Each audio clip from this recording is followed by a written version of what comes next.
존재의 숲에 있습니다. 지금부터 랑시에르의 존재론이라고 하는 주제로 강좌를 한 편 열겠는데요. 이 랑시에르에 대한 강좌는 예도가 세밀하게 분석하는 것은 이번이 처음인데, 제가 여러 권을 작품을 읽어보면서 보니까 그의 존재론을 일단 파악하는 것이 가장 핵심적인 것 같다라는 생각이 들어서 오늘 첫 강좌로 자크 헝시에흐의 존재론 이라는 제목을 한번 붙여봤습니다. 여러분, 아주 재미있는 강좌가 될 것 같아요. 그죠?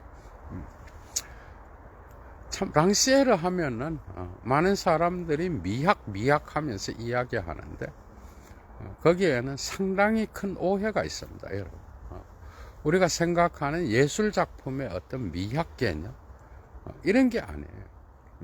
그게 아니라 그의 사유 전반에 있어서 전체적인 조망 안에서 볼 때 그 미학은 감각적인 거야, 여러분. 그러니까 그리스 어원학에서, 그죠? 플라톤으로 거슬러 올라가면 우리가 누스의 세계, 이데아의 세계를 볼 수 있는 인식이 있고, 이 감각적인 것을 볼 수 있는 그런 인식이 있는 거야. 거기에서 에스테티크, 미학이라고 하는 그 단어가 나왔잖아. 그죠? 그러니까 모방이야, 모방. 그러니까 모방된 이 세계의 어떤 그 질서를 볼 수 있는 그런 인식론적 개념이 바로 아이스테시스라는 개념인 거예요. 거기로부터 나왔는데, 이건 감각적인 거예요, 여러분. 불어로 르성시블이라고. 그게 이런 개념이 어떻게 폴리티크, 정치적인 것과 일치하는 개념이 되는지, 여기에서 랑시에르 작품들의 다양한, 그죠? 랑시에르의 철학적 사유의 다양한 어떤 그러한 주제들이 요 초점에 모이면서 존재론으로 드러난다라는 거예요. 재밌겠죠, 여러분? 우리가 배울 게 상당히 많습니다. 랑시에르는 1940년도 출생이고, 지금도 살아있는 철학자예요, 여러분. 그러니까 지금 80세 정도 됐죠, 그죠? 그는 1965년도에 사실은, 리흐 카피탈이라고 하는 자본 읽기라고 하는, 그죠? 그러한, 그 알티세르의 어떤 그 마르크스 연구에 참여했던 자였어. 그죠? 그래서 68 신좌파 운동이 일어나게 되면서 알티세르와 결별하고, 1975년도에 알티세르의 교훈이라는 그런 작품을 남기면서 자기의 길을 가기 시작합니다. 그래서 국가 박사학위 논문인 프롤레타리아의 꿈이라든지, 그 뒤로 그때부터 그는 이제 미학과 정치를 이야기하기 시작. 95년도에 불화라는 작품, 2000년도에 또 그 감성의 분할, 그죠? 감각적인 것의 분할, Le Partage du Sensible, 이런 작품들. 2005년도에는 민주주의에 대한 증오, 뭐 이런 작품들. 2007년도에는 문학의 정치라는 것. 이런 것들이 전부 다 랑시에르의 존재론으로 포섭될 수 있는 것들이에요, 여러분. 그렇다 그러면 랑시에르가 가장 싫어했던 게 일단은 그가 알티세르랑 결별하고 마오주의자가 되는데, 이때 많은 사람들은 마르크스주의를 떠났다 그래요. 마르크스를 떠나서 뭐 미학으로 갔다, 이거 다 개소리입니다, 여러분. 그는 오늘날까지도 마르크스가 주었던 교훈을 그대로 따라가요. 그게 뭔가 하면은, 지금 이 현실 세계 안에서 자본주의 체제 안에서, 글로벌리즘 안에서, 민주주의라는 개념 안에서 배제된 자들이 어떤 위치에 놓여 있는지, 응? 이 공통적인 것, 공통세계 안에서 나타나는 이 기존 질서를 어떻게 뒤집어 엎는지, 여기에 끝까지 관심이 있어요. 배제된 자, 목 없는 자. 응? 아간베는 호모사케르로 이야기했고, 그죠? 응? 지적은 목 없는 자로 이야기하잖아요. 이 배제된 자예요. 그러니까 그의 미학 안에는, 그의 감성론 안에는 철저하게, 그죠? 마르크스가 이야기했던 그 프롤레타리아, 그거를 다 수정합니다. 자기 방식대로. 사회에서 배제된 채, 그죠? 보이지 않는, 공통의 세계에 참여하지 못하는 자, 이들을 옹호하는 그런 철학자예요. 철학자가 그거 빼면 시체인 거죠.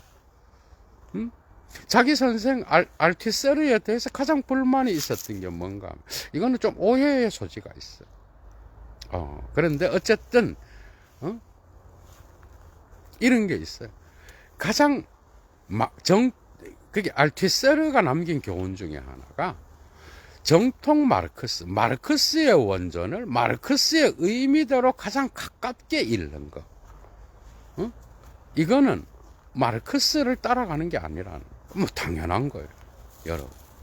그게 마르크스를 가장 이단적으로 읽는 자만이 마르크스에게 가장 정통한 자다.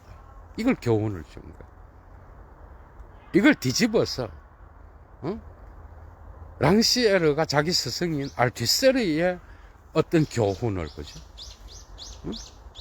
알티세르의 어떤 그 사유를 가장 이단적으로, 이건 뭐야? 뒤집어서 사유하면서 그것을 뒤집어 엎고, 가장 이단적으로 알티세르를 읽는 게 가장 정통적으로 알티세르를 읽는 거와 같다라는 거예요. 아이러니가 있죠, 그죠?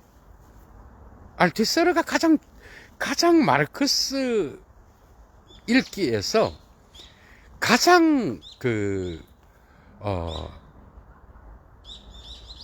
눈에 띄는 어떤 그 통찰은 이거예요. 그러니까 초기 작품과 후기 작품, 그리고 청년 헤겔, 청년 마르크스와 청년 이후의 마르크스, 독일 이데올로기와 경제철학 수고, 그 다음에 공산당 선언, 그 다음 자본론, 이런 것들은 결코 통일적으로 엮여져 있지 않다라는 거예요. 그래서 마르크스에 대한 사유는 끝난 게 아니라 마르크스가 못했던 것을 다시 해야 되고 재해석해야 된다라는, 어떤 통전적인 마르크스의 정통 사상이라는 거는 있을 수 없다는 거예요.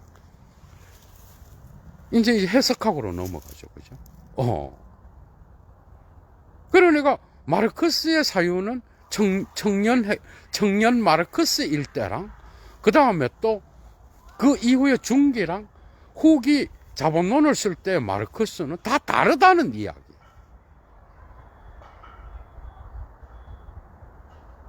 그가 스피노자와 구조주의를 갖고 와갖고 마르크스를 또 다르게 이데올로기를 부각시키면서 현대사회에 적용시킨 건 거의 업적이죠, 그죠? 랑시에르가 가장 불만이었던 게 뭔지 알아요? 이게 중요한 거예요. 이런 해석들에 대하여 저항을 하기보다는 뭐에 저항하는 겁니까? 지식인과 비지식인을 나누는 듯한 그러한 사유 때문에 그러는 거예요. 그러니까 마르크스에 대한, 예를 들면 그거예요. 독해를 할 수 있는 지성인이 있다라는 거예요. 그런데 이런 지성인과 실제 마르크스가 옹호했던 프롤레타리아 계급 사이에 어떤 괴리를 만들어 놨다라는 거예요. 이 랑시에르한테 우리가 배울 게 상당히 많아요. 다시 말하면 이거야. 그의 작품 곳곳에서 플라톤의 국가론이 나오는데요. 가장 큰 불만이 뭔지 알아? 그 국가의 철인 정치잖아, 그죠? 철인이라는 건 뭐, 이데아의 세계의 진리를 볼 수 있는 누스를 가진 자야. 예를 들면 수공업자라든지 노동자들은 국가의 중심부의 정치에 참여할 수 없는 거예요. 그 이유는 뭐야? 그 이유는 시간이 없어서 그런 거야. 그런데 노예와 여성들은 뭐야? 아예 배제된 거예요. 예를 들면 노동자도 배제된 거예요. 어떻게 보면. 그러니까 철인 정치라는 거, 연민 정치라는 거야. 그러니까 이 세계의 진리를 통찰할 수 있는 철학자가 정치를 해야 돼. 국가를 다스리게 되면은 가장 잘 다스릴 수 있다. 웃기는 개소리라는 거죠.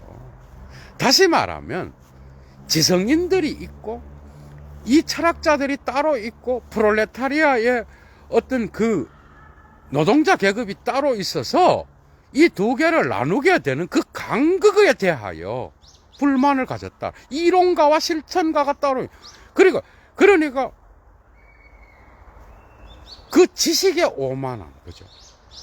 그래 내가 지식을 갖고 있다. 지식이라고 하는 거.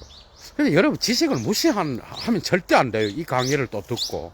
그게 아니라 마르크스의 정신에 있어서 중요한 거는 그 프롤레타리아에 대한 거죠. 어떤 그 혁명이 가지고 올 수 있는 사회의 가장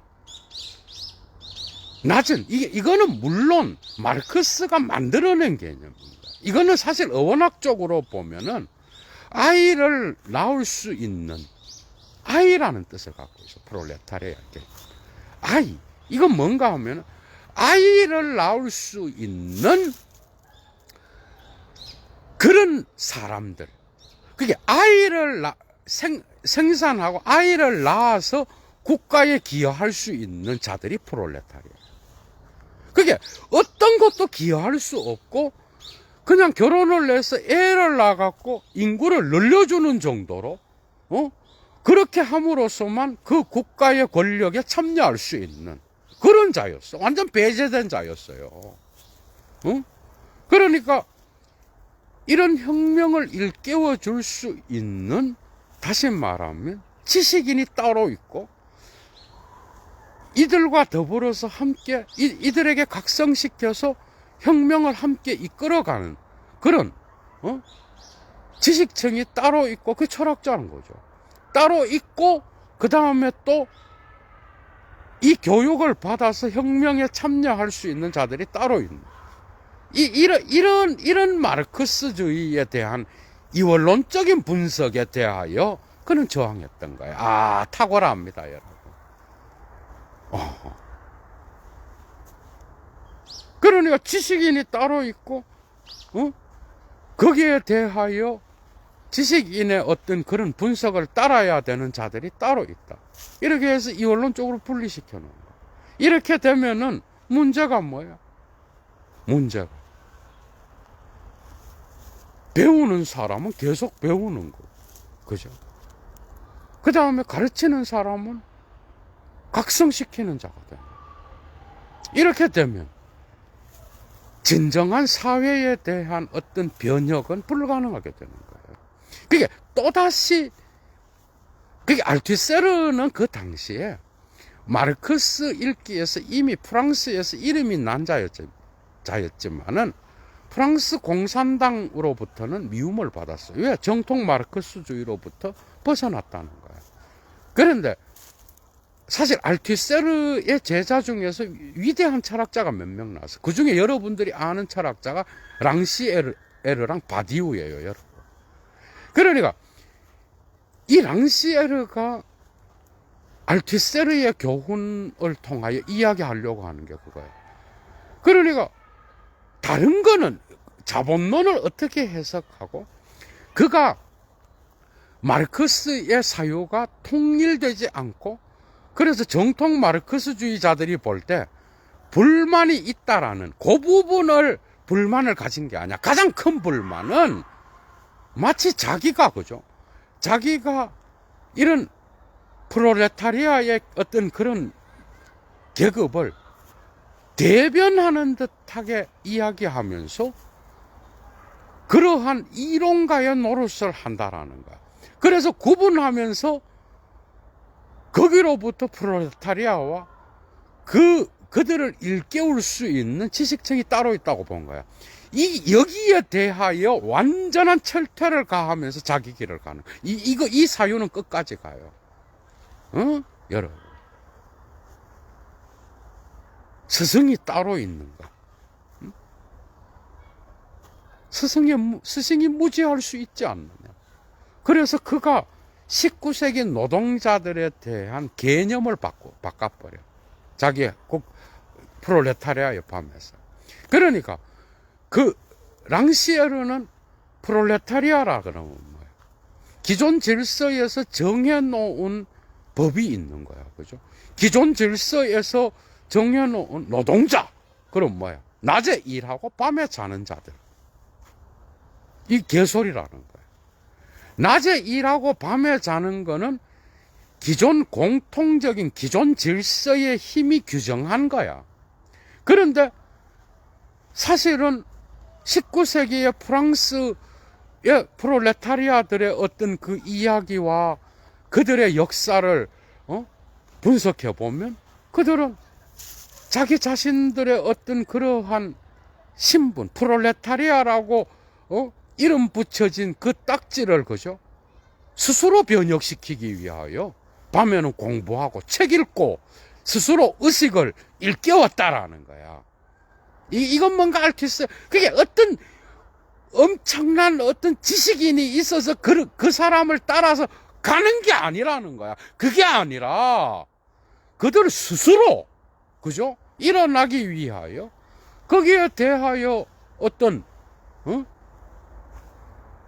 밤에는 잠을 자지 않고 낮에는 일하고 밤에는 자기의 의식을 일깨우기 위하여 얼마나 많은 노동자들이 19세기에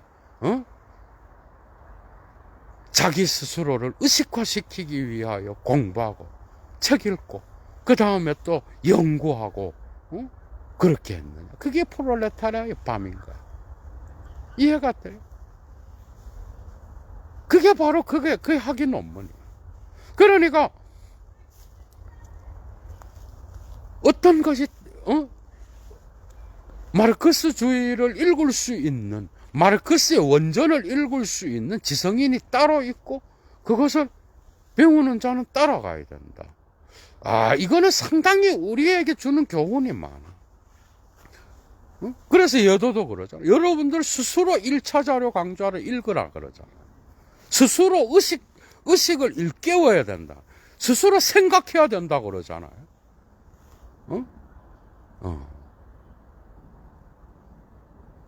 다시 돌아갑니다. 그러니까 이 경계선을 삭제하면서 알티세르에 대한 꽁트 알티세르에 반대하면서 자기의 어떤 그 마르크스에 대한 채석을 갖고 갔던 그게 바로 지식인과 비지식인의 경계선을 삭제하는 것으로부터 출발했다. 재미있죠. 이렇게 나가는. 그렇다고 여러분들 공부하고 연구하는 사람 우습게 이 개념 없는 인간들이 너무 많아갖고 지금 그런 말이 아니에요. 지금 스스로 공부하고 깨우치고 밤에 자기 스스로의 신분을 그죠? 망각하고 그죠? 자기 스스로 주인의식을 갖고 주체적 인간이 되기 위하여 낮에는 일하고 밤에는 공부했다라는 거야, 여러분. 그렇게 하지 않는 자가 무슨 의식을 일깨우면서 그렇게 되겠냐고. 하지도 않으면서 지식인들 뒤에서 까고 이런 인간들 말고 지금 그걸 얘기하는 게 아니야. 스스로 그죠? 변혁시키기 위해. 그래서 프롤레타리아의 밤은 기존 질서가 매겨놓은 낮에는 일하고 밤에는 자는 그런 노동자가 아니라는 거예요.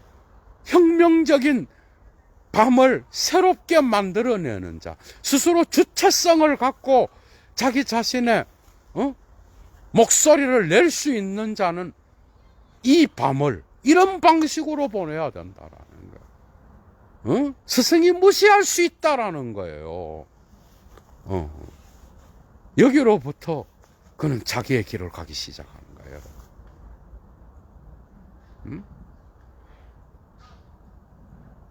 예술이라는 거. 그의 미학은 감성론이에요. 가장 중요한 작품이 2000년도에 나온 뭐야? 여기서 이제 그의 철학의 존재론을 볼 수가 있어. 문학의 정치도 문학의 문체를 이야기해. 진정한 문학은 뭔지 알아요? 진정한 시는 뭔지 알아? 현실에 놓여 있는 기존 질서의 체계를 바꿀 수 있는 그런 미학을 이야기해요.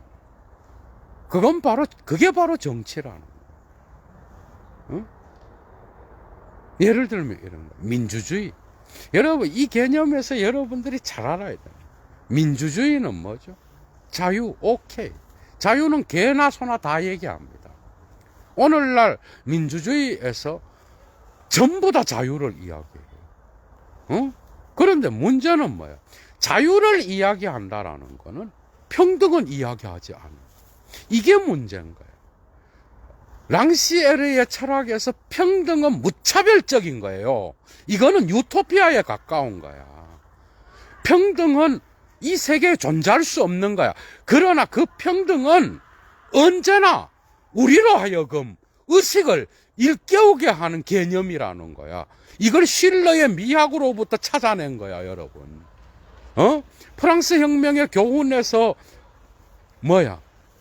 실러의 미학이 프랑스 혁명에서 그 평등의 개념, 평등이라고 하는 게 얼마나 어려운 건지, 그 불가능성을 봄으로써 그의 미학 개념 안에서 그것을 또 다른 중성화를 통하여 또 다른 목표로 설정하는 거잖아, 그죠? 민주주의, 오늘날 우리나라 한번 봅시다. 오늘날 자본주의 사회에 극단적 자본주의 사회를 가는 우리나라, 말은 민주주의죠. 이런 허울 좋은 민주주의라는 개념을 가장 싫어해요. 민주주의는 사실 데몬이에요. 그 말은 고대 그리스 철학에서는 이것은 뭐야? 배제된 자들. 그래서 기존 질서를 뒤집을 수 있는 그런 잠재적인 힘을 가진 자들이었어, 사실. 이 대중은. 그런 관점에서 오늘날 봅시다. 여러분, 평등하게, 우리의 삶이 평등합니까, 여러분? 평등해요? 자유는 다 갖고 있어. 여러분들이 하고 싶은 거 다 하면서 살아요. 여러분들이 평등한 사회 질서 속에서 살아가.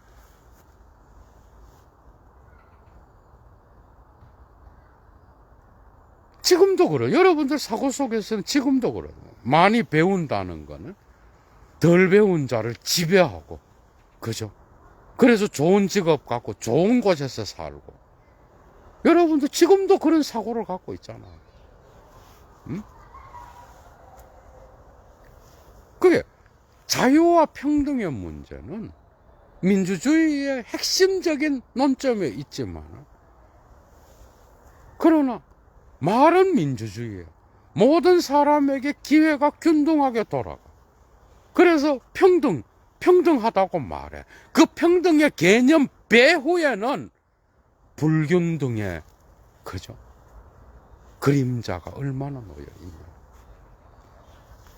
응?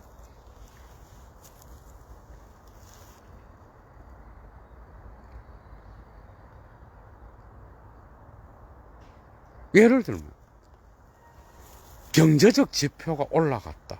여러분, 우리 언론에 많이 보잖아요. 국민소득이 얼마 올라갔다. 그리고 그 경제적 지표를 딱 이야기해. 자유로운 경쟁 속에서. 개소리입니다. 여러분 봐봐. 여기서 여러분들 그 경제 지표가 올라갔는데 여러분들이 전부 다가 그 지표가 올라간 대로 살아요, 여러분들이. 그게 분배가 공정하게 됐어요. 열심히 일을 안 해서 그런 거야, 여러분들이. 응? 이 민주주의의 공백인 거예요. 그죠? 민주주의의 공백이야. 응? 그게 기존 질서는 끊임없이 공통된 것을 이야기해요. 이거는 어느 누가 잡든지 한계가 있는 거예요. 그런데 여러분 봐봐. 공통의 어떤 장에 참여한다라는 건 뭐예요? 그것으로부터 공통은 언제나 배제를 포함해야 가능한 거예요. 이게 예를 들면 이거야. 이 존재론이 있다고 합시다. 그런데 이 세계에 존재론이 있다고 해요. 그런데 여러분들이 어떤 대상을 갖고 인식을 하고 지각을 하고 의미 체계를 갖고 의미를 붙잡으려고 한다 그러면 그거는 그 공통의 언어 체계가 있어야 되는 거죠. 그죠? 그게 공통인 거야. 그런데 그 공통의 언어 체계의 의미는 언제나 반의미와 무의미와 비의미를 배제할 때 가능한 거예요. 이해가 돼요? 오늘날 우리나라 사회에서 자유민주주의, 자본주의, 그 경제의 지표를 이야기할 때 그걸로부터 배제된 자들이 대부분이야, 여러분. 배제된 자들이 얼마나 많아요. 그런데 경제적 지표는 올라갔대. 여러분 봐봐. 그럼 여기에서 문제는 뭐예요? 평등의 문제인 거예요. 그게 자유의 문제는 어디에서나 자유로워요, 우리는. 그런데 여러분들이 동일하게 슈퍼마켓에 가서 여러분들이 원하는 음식을 여러분들이 우유나 여러분들이 갖고 있는 지갑을 열어서 기본적인 어떤 그런 생활 필수품을 다 살 수 있어요, 여러분들이. 부자들이 할 수 있는 것 말고 그냥 자유롭게 살 수 있는 정도야? 아니. 공적 영역에서는 뭐예요? 언제나 그 의미 체계는 자본주의에서 힘 있는 자들의 중심에 의하여 돌아가. 그러니까 랑시에르의 존재론에서 뭐예요? 감각적인 건 뭐예요? 그거는 기존의 질서, 공통된 체계, 공통된 체계가 정해놓은 구성에 따라서 우리는 보고, 듣고, 읽고, 그죠? 그 체계에 따라서 우리는 의미를 획득하는 거예요. 그런데 지금 여러분들 봐봐. 여러분들이 보고 듣고 TV에서 보고 광고에서 보는 것들을 여러분들이 그걸로부터 배제됐다고 느낄 때가 없나요? 예를 들어. 그래서 감각적인 건 뭐냐? 감각적인 것의 분할. 그러니까 감성의 분할이 뭔지 랑시에르한테서는 바로 이런 공통의 세계가 감성을 분할한다라는 거야. 그게 우리가 보고 듣고 말할 수 있는 이런 영역을 분할한다라는 거야. 이것은 기존 질서에 힘 있는 자들이 이것을 한다라는 거예요. 그런데 이런 공통의 분할에 의하여 포섭된 것과 배제된 것이 나타나는데 그때 자본주의는 뭐야? 이 배제는 언제나 돈 없는 자들을 배제시키는 거야. 응? 그러니까 이것은 뭔가 하면은 우리가 보고 듣고 이 체제 공통의 세계 안에서 이 존재론 안에서 보고 듣는 그것은 이미 자본주의 질서가 우리에게 의미 지어 놓은 감성의 분할인 거예요. 맞죠? 거기에 따라 우리는 세계를 보는 거야. 그러니까 이런 감성의 분화를 뒤집을 수 있는 게 뭐냐? 그게 바로 미학적인 거야. 그게 바로 정치적인 거예요. 그게 미학은 뭐냐? 여기서 예술가의 미학을 말하는 게 아니에요, 여러분. 훨씬 더 깊은 존재론을 이야기하는 거야. 거기서 윤리적인 것을 이야기해요. 그거는 예술의 영역이 윤리의 에토스 안에 복종될 때를 말하는 거야. 이때는 예술이 윤리적인 것으로부터 못 벗어난 상태인 거야. 기존 질서로부터 예술이 자유를 못 얻은 단계인 거야. 두 번째가 바로 재현적이고 모방적인 미메시스적인 단계인데, 이건 예술이 자기 자신의 영역을 획득한 단계인 거예요. 윤리로부터 에토스로부터, 사회의 에토스로부터 벗어난 단계인 거예요. 세 번째가 바로 미학적 단계인 거예요. 이건 감각적인 단계인 거예요. 이건 뭔가 하면은, 새로운 예술과, 아방가르드 예술과, 새로운 어떤, 문학의 문체와 예술 작품을 통하여, 아니면 그 사회 체제의 어떤 그런 감성적인 것을 뒤집을 수 있는, 우리가 보고 듣고 말하고, 그죠? 우리가 느끼는 감각적인 것을 변형시킬 수 있는 이질적인 것을 말하는 이 미학적 단계인 거예요. 이것은 기존 질서를 뒤집어 엎을 수 있는, 기존에 우리가 느끼고 보고 듣고 가치 있다라고 생각하는 것을 변혁시킬 수 있는, 그게 바로 미학적인 거예요. 그게 바로 정치적인 거예요. 정치는 뭐냐? 이 세계의 여러분, 훌륭한 정치인은 어떤 정치인인지 알아? 훌륭한 정치인은 다른 게 아니라, 랑시에르를 우리 굳이 얘기할 필요가 없어요. 여러분들도 다 알아.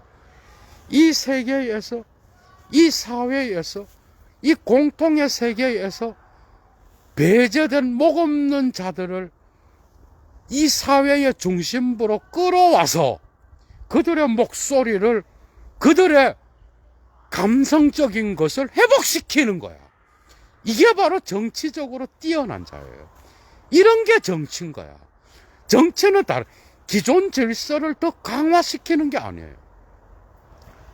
랑시에라는 것은. 미학적인 건 뭐냐? 바로 이러한 기존에 우리가 생각하는 감성적인 것을 뒤집어서 배제된 자들, 보이지 않는 배제된 자들의 감성을 공통의 세계 안으로 재배치함으로써 이 사회를 변혁시켜 나가는 거야. 이게 바로 랑시에르의 존재론의 핵심인 거야. 랑시에르의 존재론은 뭐야? 기존에 있는 공통의 세계가 있어. 그러나 이것은 언제든지 변화와 수정과 새로운 판으로 바뀌어질 수 있는 그런 장인 거야. 그것은 바로 이 우리가 속해 있는 기존 질서에 속해 있는 거죠.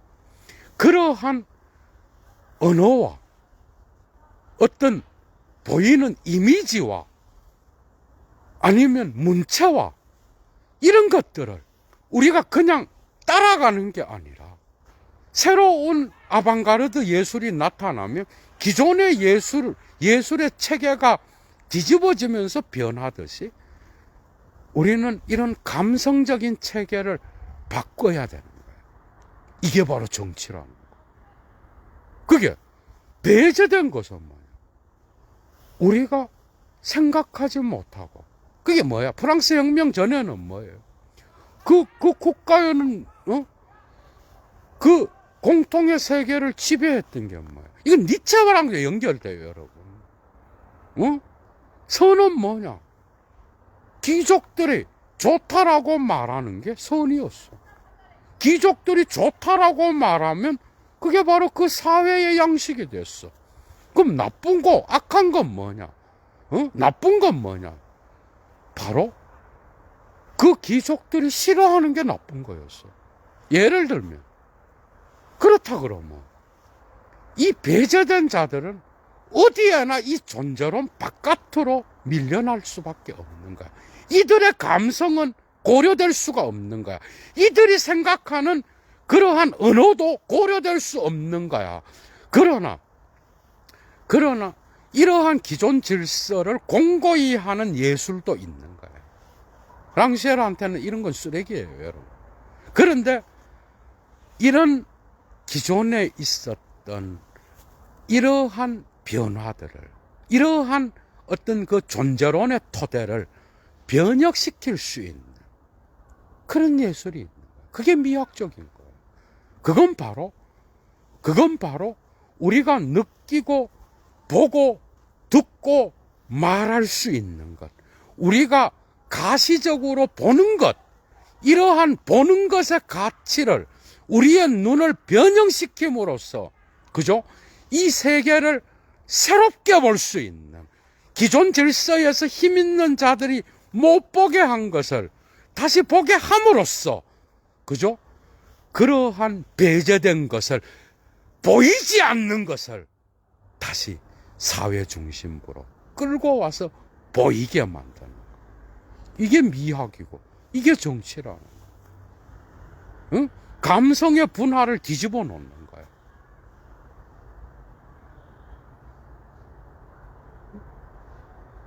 그게 우리는 그렇게 생각해요. 우리는 지금 어떤 방식으로건 자본주의가 심어놓은, 그래서 목 없는 자들의 시선과 느낌과 감성은요, 하나도 반영되지 않았어. 여러분 광고 봐봐. 배제된 자들의 감성이 그 들어가 있나요? 여러분들이 TV를 보든 어디에서 뭘 하든 그 중심부에는 지식인, 전문가, 지랄을 하고 있는 거죠. 랑시에는 이런 걸 제일 싫어하는 거예요. 그 집단이 거기서 말하고 있으면 그게 진리라고 보는 거예요. 이런 걸 자기 선생인 알티세르한테서 본 거야. 물론 알티세르는 오해된 부분도 있어. 의도가 언젠가 또 거기에 대한 강조는 열 거야. 응? 그래서 비지식인의 목소리와 감성은 포함되지 않는 거야. 어디가 전문가? 그러면 그 말 다 따라가는 거야. 응? 프롤레타리아는 뭐야? 마르크스가 그지 규정하지 않았어요. 이 사회에 오늘날 자본주의 사회에서 그들의 감성이 사회 중심부로부터 배제된 자들입니다. 그들이 느끼고 그들이 생각하고 그들이 말하는 거는 이 사회 중심부에서는 공통적인 게 아닌 거야. 응? 이 존재론으로부터 보이지 않는 거야. 그들의 목소리, 들리지 않는 소리야. 응? 그래서 예술은, 문학은, 시는 이런 것들을 보이게 한다라고 말하는. 응? 그래서 그 존재론을 뒤집어 놓는 게 바로 예술이요. 그게 바로 정치인 거예요. 응?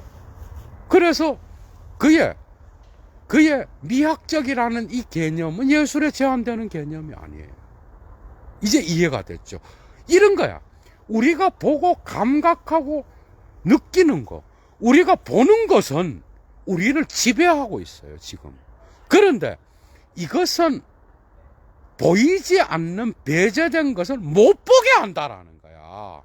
그러니까 이런 보이는 것 위주로 가치가 매겨지는, 그래서 우리의 모든 눈을 이런 쪽으로 돌려서 배제된 것을 못 보게 하는, 이것을 뒤집어서 보이지 않는 것을 보이게 해야 된다라는 거야.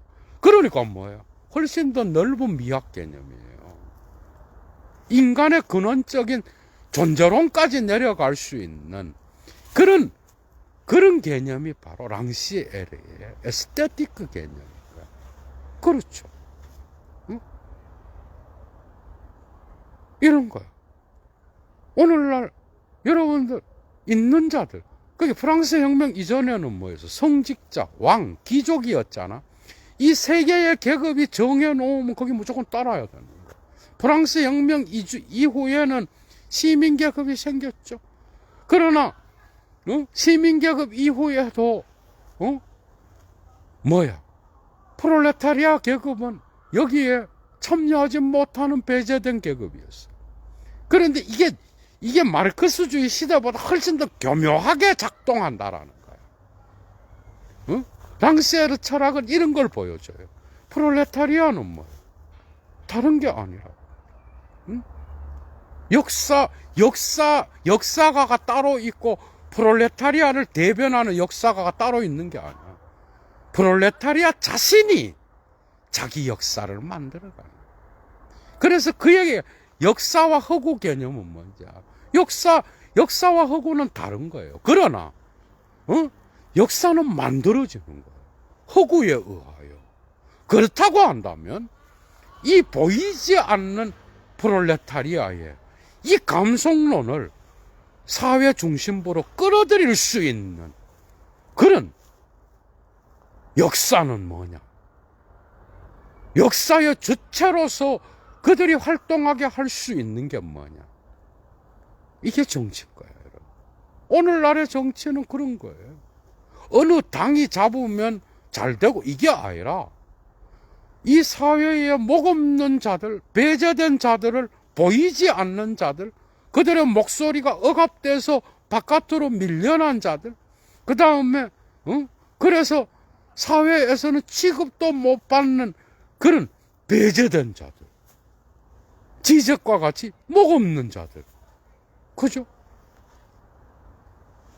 호모사케르에서 말하는 아감베니 배제된, 이 배제된 자들이 사회 중심부로 다시 이들의 목소리가 들려지게 하는, 보여지게 하는 거. 그래서 기존 질서의 존재론을 뒤집어 놓을 수 있는 그런 것이 바로 정치요, 미학이라는 거예요. 우리의 감성을 바꿔버릴 수 있는 거죠. 우리가 보고 듣는 거, 우리가 말하는 언어까지도 우리는 들리지 않는 거. 역사 속에서 매장된 것을 다시 역사의 중심부로 가지고 와서, 그죠? 그것을 보이게 만들어야 된다. 이런 방식으로 랑시에르의 존재론은 형성되는 거예요. 그러니까 그 존재론은 언제나 변화가 가능한, 새로운 기존 질서로 새로운 변혁을 통하여 기존 질서를 뒤집어 엎을 수 있는 그러한, 그죠? 변화에 열려있는 그런 존재론을 이야기한다. 이게 바로 그의 감성론이야, 여러분. 재밌죠, 그죠? 이런 방식으로 여러분, 별로 감성의 분할은 별로 긴 책이 아니에요. 쪼매난 책이야. 민주주의에 대한 경우도 그렇고. 이런 방식으로 그의 작품은 쓰여지고, 문학의 정치도 그런 거예요. 문학이 그냥 기존 질서의 의미를 새롭게 만드는 게 아니라 그 기존 질서의 장을 새롭게 변혁시키면서 이끌어갈 수 있는 그런 점에서 문학은 허구인 거야. 그러나 새로운 역사를 창조할 수 있는, 그게 정치라는 거예요. 재밌죠, 그죠? 이런 방식으로 여러분들이 랑시에르의 작품을 하나 읽어 나가신다고 한다면 참 오늘날 살아있는, 오늘날 현실 속에서, 그죠? 우리가, 그죠? 우리의 이 대한민국의 정치 현실 속에서 적용시킬 수 있는 그런 철학이 아닌가, 저는 생각해 봅니다. 여러분, 좋은 저녁 되십시오. 어디서나 건강하시고요. 그리고 예도의 애청자분들 가운데서 예도TV, 그죠? 여건이 되시는 분은 꼭 예도의 고정 강좌들을 후원해 주십시오. 예도 물러갑니다. 주스.